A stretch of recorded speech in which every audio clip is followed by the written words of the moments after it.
Amtrak's future once rode on a gamble. A hulking American locomotive, so heavy it tore rails from the ground, left the Northeast Corridor crippled by failures and speed bans. Facing collapse, desperate officials turned to a Swedish import that looked like a toaster on wheels, a move the industry mocked. Yet what began as a punchline would spark the most unlikely comeback in United States rail history. How did this odd silver box outmuscle the giants and rescue America's busiest railroad? The answer starts with everything that went wrong. The Pennsylvania Railroad's GG1 was a sight to behold, sleek and powerful, as much a symbol of American engineering as the Liberty Bell or the Empire State Building. For more than 40 years, these locomotives pulled everything from express trains to mail cars up and down the Northeast Corridor. They were built to last, and for decades, they did. But by the mid-1970s, the cracks were starting to show, literally. You could hear it in the shop talk. More GG1s were lined up for repairs than for morning departures. Mechanics found hairline fractures creeping across the frames, stress marks on the trucks, and electrical gremlins that took hours to chase down. Some units had been rebuilt so many times the original steel was more patchwork than plate. Old-timers still swore by them. They remembered the days when a GG1 could outrun anything else on rails. But time was catching up. Each year, the shop hours climbed higher, and the list of out-of-service engines grew longer. Winter made things worse. Motors shorted out in the cold, heaters failed, and entire trains sat frozen in the yards. By 1976, more than half the fleet was sidelined in any given week, waiting on parts that sometimes did not exist anymore. The GG1s had given everything they had, but the Northeast Corridor needed more than nostalgia. It needed power, speed, and reliability, the kind that could keep up with schedules and the crowds pouring into Penn Station and Union Station every day.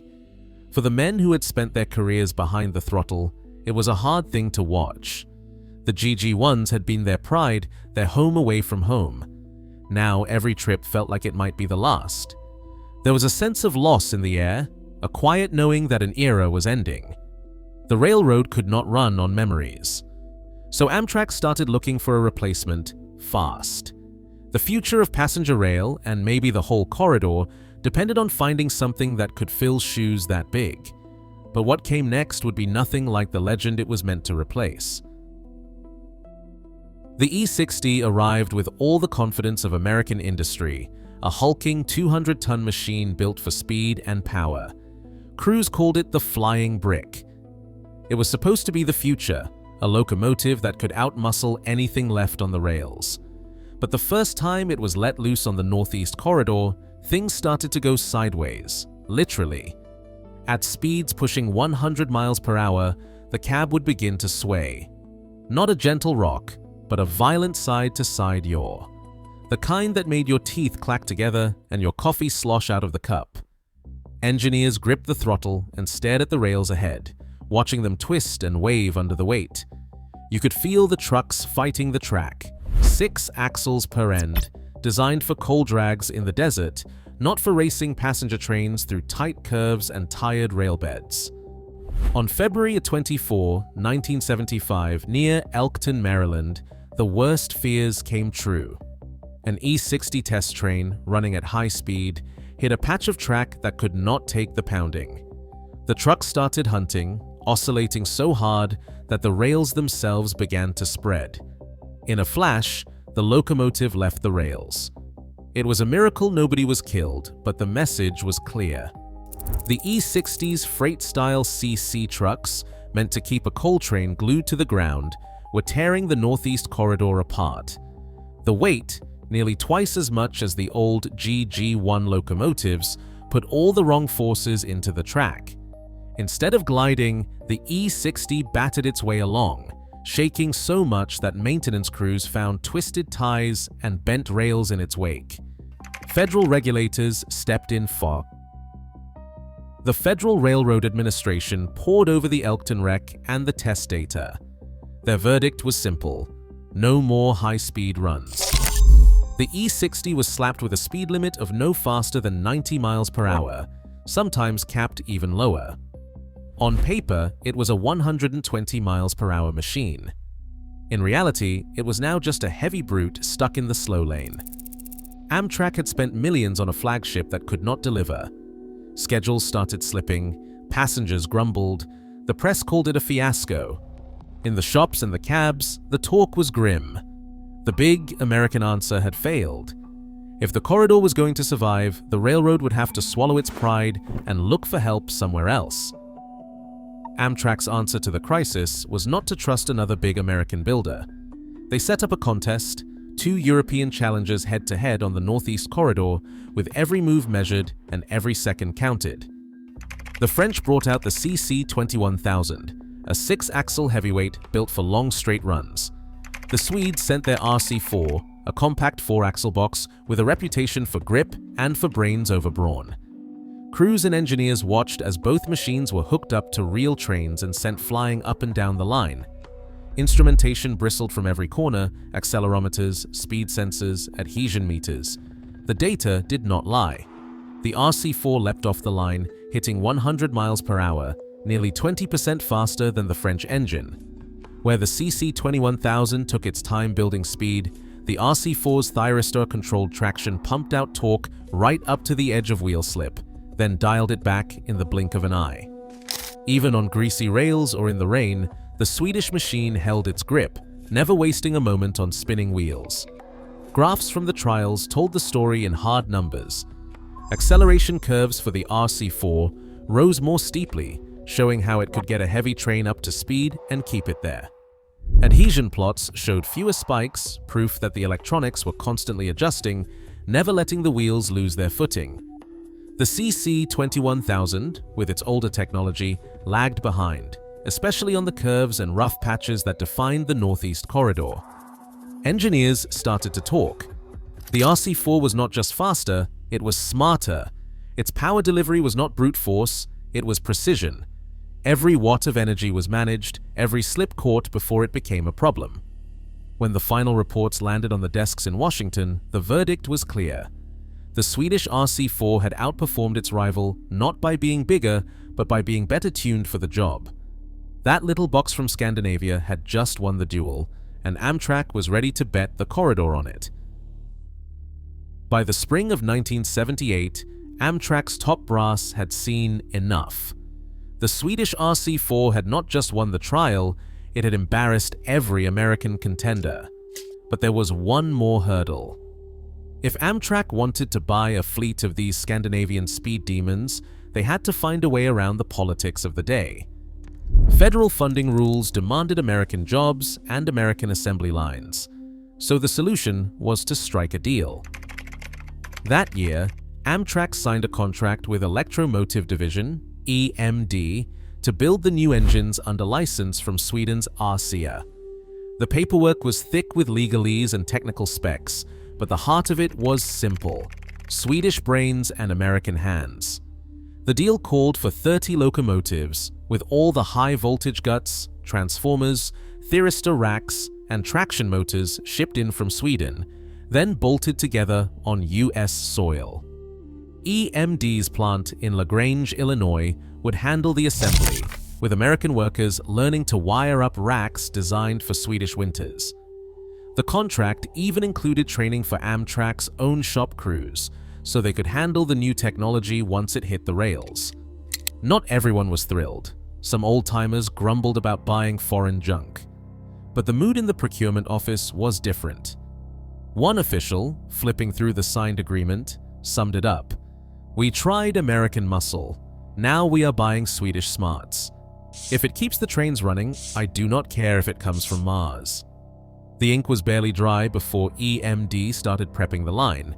Shipments of RCA components began arriving in crates stamped with Swedish markings. For the first time, the future of the Northeast Corridor depended on a machine that looked nothing like the legends it would replace. The gamble was set. All that remained was to see if this boxy newcomer could live up to its promise once it rolled out onto American rails. The AEM-7 did not look like any locomotive that had ever rolled out of an American shop. It was short, just 51 feet from coupler to coupler. No sweeping lines, no long nose, just a box on wheels with a pair of pantographs poking up like antennae. Crews took one look and started calling it the toaster. Some said it looked like something you would find plugged in on a kitchen counter, not leading the flagship train out of Penn Station. Others, catching wind of its Swedish roots, called it the meatball. But under that plain shell, the AEM-7 was a masterclass in smart engineering. Every inch of space was used. Open the side doors and you would see rows of modular racks, each one packed with electronics, cooling fans, and transformers. Nothing was left to chance, no wasted air, no empty corners. If a component failed, a technician could slide out a rack, swap it for a spare, and have the machine back on the rails in record time. Maintenance crews, used to crawling through the guts of a GG1 or wrestling heavy parts out of an E60, could not believe how easy it was to service the new engine. Cooling was handled by powerful fans that pulled air straight through the transformers and the massive thyristor cabinets. Those cabinets, the heart of the locomotive's power system, needed to stay cool to deliver 7,000 horsepower without a hitch. Everything was laid out for quick access, with color-coded wiring and clear labels, a far cry from the tangle of cables and pipes in older engines. The whole design felt like it had been built by someone who had spent a few winters fixing trains in the dark. The AEM-7 might have looked like a joke, but in the shop, it was all business. It didn't take long for the numbers to silence the laughter. The AEM-7 weighed in at just 101 tons, barely half the heft of the old E60s, but packed a staggering 7,000 horsepower. That is more power per pound than anything else on American rails, then or now. The real test came not in the shop, but out on the corridor, with a full train and a winter storm rolling in.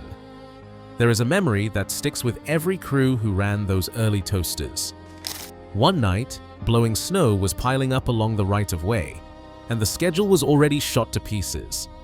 The old diesels were spinning their wheels, and the big E60s were stuck behind slow orders.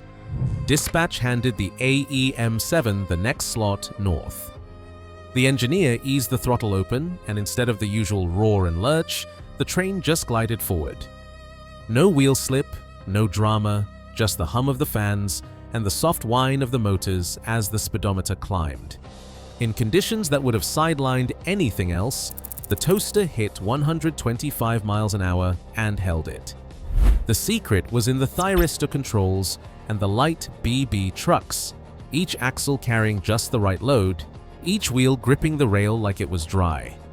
The power didn't come all at once like a sledgehammer. It was metered, balanced, always right at the edge of adhesion. Passengers barely noticed, but the crew knew. The AEM-7 wasn't just fast for its size, it was the most capable engine Amtrak had ever put on the corridor. It didn't care about blizzards or bad track, it just got you home every single time. The new millennium brought a fresh promise for Amtrak's Northeast Corridor. The HHP-8, a high-horsepower electric built by Bombardier and Alstom, rolled out in 1999 to take the baton from the aging toasters. On paper, it was everything the railroad wanted: modern electronics, sleek lines, and enough muscle to match the AEM-7. In practice, it was a maintenance headache. Electrical faults, software glitches, and unexpected shutdowns sent these engines limping back to the shop again and again. Some months, the HHP-8s spent more time sidelined than running trains. Mechanical reliability reports quietly showed the truth. The brand new fleet was failing several times more often than the so-called toasters. One operations official summed it up: "We needed engines we could count on. Every time the HHP-8s went down, it was the AEM-7s that kept the schedule together." So instead of retiring, the toasters stayed in service, picking up the slack for their own replacements. June 18, 2016. Drew a crowd you don't usually see for an old electric locomotive. That morning, two AEM-7 locomotives, numbers 942 and 946, were coupled nose-to-nose for their final run. Railfans packed the platforms from Washington to Philadelphia, waving signs and snapping photos. Some riders clutched their tickets like souvenirs from a championship game. Conductors who had spent half their careers with these engines took a moment to walk the length of the train, hands brushing the silver flanks, trading stories about blizzards, late nights, and the times the toaster got them home when nothing else could. When the last trip ended, the AEM-7 locomotives did not just vanish into the scrapyard. Number 915 rolled into the Railroad Museum of Pennsylvania, parked right beside the legendary GG1 it once replaced. Others found homes in Illinois and with heritage groups, preserved for anyone who wanted to see what real reliability looked like up close. Standing there, you could almost hear the soft whine of the motors and remember a time when the smallest engine on the line carried the biggest load. Today, America's rail corridors chase ever faster speeds and smarter tech, but the lesson remains: innovation is not always loud or obvious. The AEM-7 proved that real progress means challenging assumptions and sometimes trusting the unproven. As infrastructure debates heat up, remembering the toaster's triumph matters more than ever. What overlooked innovation do you think could change everything next?